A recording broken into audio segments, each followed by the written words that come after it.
Lieutenant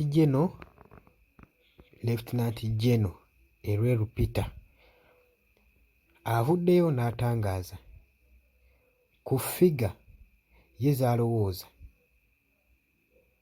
era Uganda lwaki eri mu katyabaga. Avuddeyo n'awa ensonga eno. Nkwanirizaako nnyo yonna gy'osinza okuba ng'otuwuliriza, kutegeeza nti oli ku UG Update TV kw'osinziirira. Gwe ayagala otweyungako, genda wali wansi waliwo ekigambo subscribe, kikoonemu, kijja kuba kikuyambako nnyo okulaba ng'ofollowinga buli kimu kye tuba tupositinze gwe mukwano gwange ali eyampuliriza. Abali e Bulaaya, abali Qatar, Oman, Dubai, South Africa, Dubai, Saudi Arabia, mwenna mbalamusizzaako nnyo. Kiwakati buli muntu yeetegekera lunaku lwa nkya, bukyali lubanga lwa mmindi, lunaku lwa nkya, era nange mbaagaliza Christmas. Kakati akanyoolagano akabaddewo masekkati ga General Elweru Peter ssaako ne General Muhoozi Kainerugaba lulabika okuba nga terunnaggwa.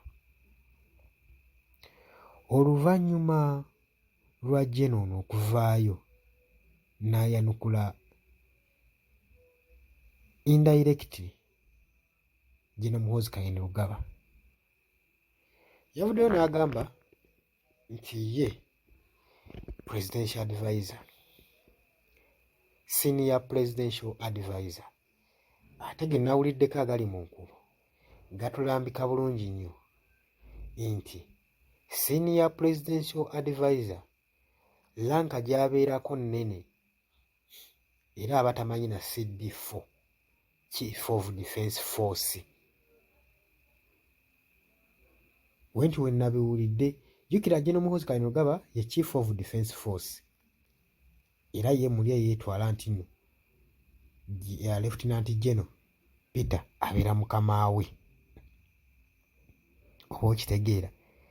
Kati Lieutenant Peter yavuddeyo n'awa endowooza ye n'agamba Uganda tulina ennaku, osanga ng'abantu tebalina limiti ku social media, osanga nga buli kika kya muntu kivaayo kyagala okufuuka obukulembeze, osanga eno omuli bannabyabufuzi, osanga abali mu bitongole ebikuumaddembe, abali mu poliisi, bonna baagala kuvaayo kufuga ku Uganda. N'agamba awo Uganda wengikwatibwa ekisa n'ennaku, kubanga si buli ffiga nti neesobola okujja ku bukulembeze. N'agamba si buli tayito ya muntu nti gy'aliko esobola okujja ku bukulembeze. Yayogedde ebigambo ebyo teyamentioninze, tetumanyi baadde abiwerekeza ani, naye ng'era engeri gy'abisabulamu bikulaga nti nno bituukira ddala ewa General Muhoozi Kainerugaba. Yagambye nti nno mu magye okuba obumu, okupromootinga unity kikulu nnyo mu magye, n'okuwaŋŋana ebirowoozo kirungi nnyo mu kulembeze bonna. N'agamba tewali operation esobola kugenda mu maaso okukolebwa nga omukulu oba nga mulina omukulembeze ng'asobola okwasanguza buli kintu ky'ayagala okwasanguza.